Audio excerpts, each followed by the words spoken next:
What's up, Wizards? It's Dev from the MTG. You know me. And I've got another deck for you here today. I've been talking about this for a week or so, and I've been testing it and working out the kinks and such, which there are still possibly some kinks. But we're going to talk about Jund today, something that a couple of people have been pretty excited for. And me too, because I have always loved Jund. I long for the glory days of Falconwrath Aristocrat and Gunmaster and all that. So, cards that I miss, and this deck I made in the spirit of that deck. So, let's give it a shot. Let's try. Let's find out what we have here with the Jund.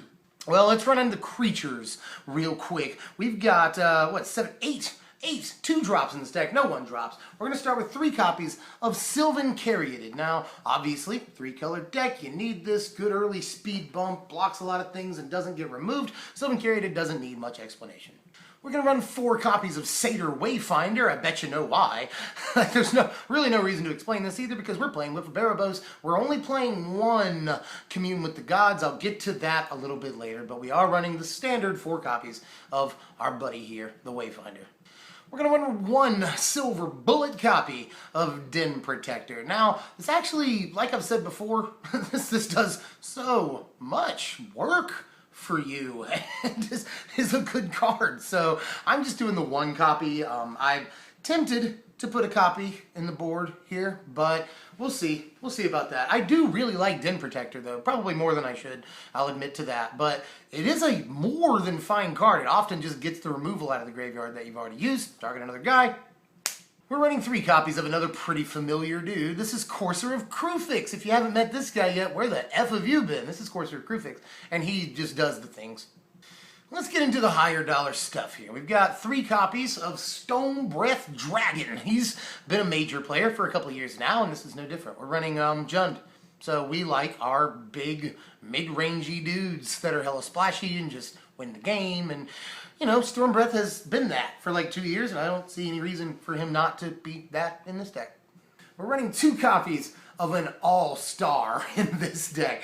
This is Sidisi Undead Vizier, ladies and gentlemen. This card is crazy. We've seen lots of play with him already in this super early TTK format, and there's a reason for that, because he leaves behind a 4/6 Death Touch body on the ground, and you go get whatever the hell you want out of your deck. Usually it's going to be removal, 9 times out of 10, but there's other times where you play your Sidisi and you go get, you know, a Hornet Queen or something like that. And you play like 2 successive threats and really put pressure on them, and it's hard to deal with, honestly. So Sidisi, for many even more reasons than I've outlined here, is a card you really want to play in the deck. And if I had to pick a most important creature in the deck, it would either be Sidisi or maybe Tasigur, but I'm leaning towards Sidisi, honestly.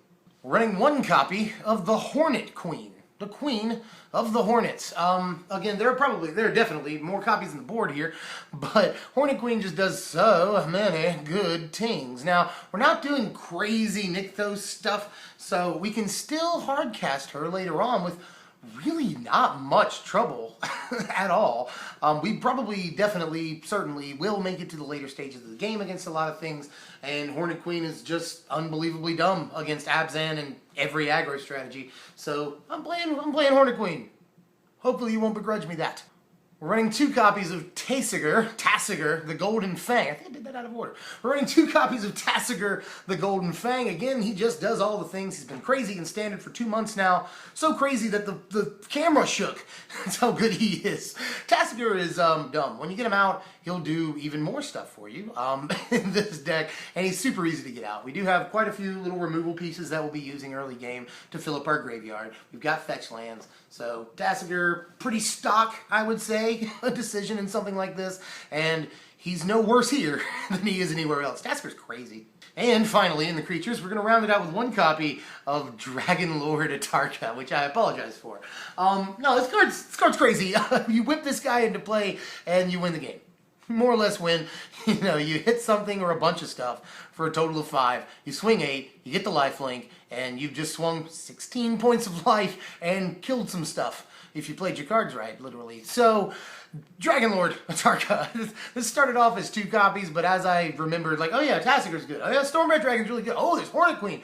Like, there's really good creatures for Jund in the format right now, and Atarka's one of them. So I'm just going to run the 1 copy of him. Let's go to our spells. We're running 15 spells all together, and they more or less all remove creatures. A couple of them don't, but we'll just run over that right now. Running 2 copies of Wild Slash, just wilding out with Nick Cannon here because we have to survive early aggro strategies. And this is cool to go over the dome against control once you just need those last couple of points of damage. But mostly it is for early game strategies that will run you over if you don't look out. The format is very fast as far as the aggro decks in the format right now, so you have to have something. And it started off as 1 copy of Wild Slash, but I think 2 serves us better against all of the aggro in the format. There's kind of still so much for it to be this late in the format. We're running the 1 copy of, what is it? What is a stupid card? Ultimate Price, which has been around forever, and I love the cards. I don't know why I blanked on it just now. Ultimate Price is fantastic. That's it. You know, most blue-black control will run 1 copy, or maybe 2 even, of this.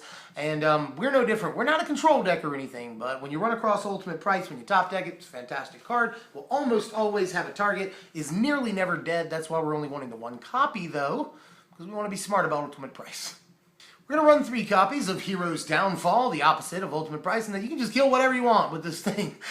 That's why we're running 3. Now, the 2 black mana is slightly intensive, obviously, but we have to run just, you know, unconditional removal in a deck like this, and Hero's Downfall is the best in the format when it comes to that. So, 3 copies of HD in the 1080p. We're going with 1 main deck copy of Bile Blight. This works very well against a lot of the aggro variants in the format, especially the red, white, and Jeskai token strategies. I don't have to tell you why. Bile Blight is always good and will always find a target. You're going to want to play Bile Blight. We're just going to play 1 copy of Commune with the Gods here, because Whip actually isn't like this huge part of our strategy. We're not trying to play to whip some huge guy in on the 4th or 5th turn. That's not necessarily what we're trying to do, and when it happens, it's awesome. But Whip will create incredible advantage for you later on in the game, mostly because of lifelink. And if they remove your huge dudes, you get 1 more shot at them, and a lot of times that's all you need. So Commune with the Gods is something that we don't need to overplay, because Whip isn't the strategy in this deck. It's one of them, and I hope we're not spreading too thin here, but in testing so far, just having 1 whip out, I mean, obviously, just having 1 whip out and, you know, just getting 1 or 2 maybe even guys over the course of the game back in is all we need to swing it. We don't need to constantly be getting huge dudes out of the graveyard. It just creates this incremental advantage for us instead of being our entire game plan. So we're playing 1 Commune with the Gods in this deck, and it's good when you get it, don't get me wrong, but we just don't want to dump all of our premium stuff in the graveyard because we don't have a way of 4 shiz getting it out. With that, like I said, I might as well go ahead and say we're playing 2 copies of Whip of Barabos. I've been over this like twice already in this deck tech. Whip of Barabos is incremental advantage. It's not the entire strategy that I just said, so I'm not going to spend too much time on it here other than to say that you can get Whip out. And, I mean, well, why don't I even have to say that? Like, we've been playing with Whip of Erebos for almost 2 years now. It's a good card. Play this card. Let's veer off the beaten path a little bit and play 1 copy of a card that I have not heard people really talking about. But I like this card some, so I wanted to try it in this deck. This is 1 copy of Foul Renewal. Foul Renewal, brand new card. Instant speed. You get a guy out of the graveyard, so, yeah. I'd say this card replaces itself in your hand. Well, replaces itself and in your hand and kills a guy. It's not a total 2 for 1. It's a 1 for none, basically. I really like Foul Renewal, and I have played it in testing and gotten a Courser back. So I can't say that we're going to play all the copies of Foul Renewal, but we're going to play the 1 because when you do play it, it can really be bomby. Honestly, like, I want more people to be talking about Foul Renewal. The card is better than it looks, honestly. If you can just get a guy, just getting the guy out of the graveyard is crazy. It's crazy. It's crazy. Value. We're playing 1 copy of Murderous Cut in this main here. Murderous Cut is good. It's good. We got 2 copies of Crux of Fate because we need our board wipe, at least in the main deck here. We got 1 more in the sideboard. But Crux of Fate, again, I mean, most of the spells in this deck are removal for the early game. We want to wipe the board 4th to 5th turn and just start over from there. And Crux of Fate is the 1 card in the format right now, other than maybe Anger of the Gods, but that's in the board. That's going to really, really allow us to do that. So we have to play 2 copies. And to round out the spells, let's go with something that we don't have to play a copy of, but I'm doing it anyway because I'm bold and adventurous I want to know. We're playing one copy of Damnable Pact. A lot of people probably going to disagree with this, but Damnable Pact, we're a very, honestly, obviously, mid-range deck. So if we have the life to spare later on in the game, we want to draw 3 cards. And if we've gotten them down to 5 life, then we can just burn them out for the rest of it here at the end of the game.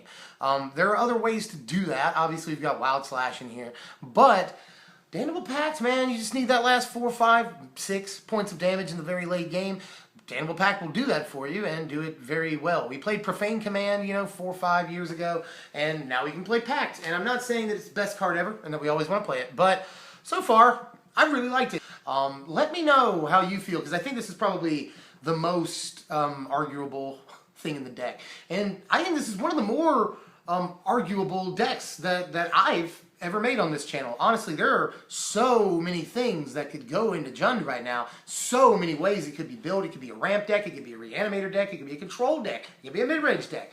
And we've done a little bit of all of that here. We got some reanimation strategy, we got some control, we've got some mid-range, So let us know if maybe we're spread too thin, which I don't actually think. I think we strike a healthy balance, to be honest. We need a lot of the control aspects, and after we hit those control aspects, the reanimator is really good. We can just play, we can hard cast most of our huge dudes very easily. So let me know what you think here about this Jund build in the comments section below. Well, everybody, that is my take on Yund, or Jund, if you want to say it the wrong way. This was a super fun deck to build, and I built it for like a week, and it went through probably 7 different variations before I settled on this very mid-rangey thing we see here before us. So let me know how you feel about Jund, how you would change it, because there are definitely some flexible slots in this deck, if nothing else. So I'll see you guys next time, man. I'm Dev from SBMTG. Remember to comment down there in the thing where there's a comment section. Like, share, subscribe. It takes 2 seconds to do any of these things, and it really helps us out a lot, and we're able to deliver better content. I'll see you guys next time. Thanks for watching, you guys, and appreciate all your support lately. Thank you very much from Strictly Better MTG. I'm the Dev, and I will see you kids next time.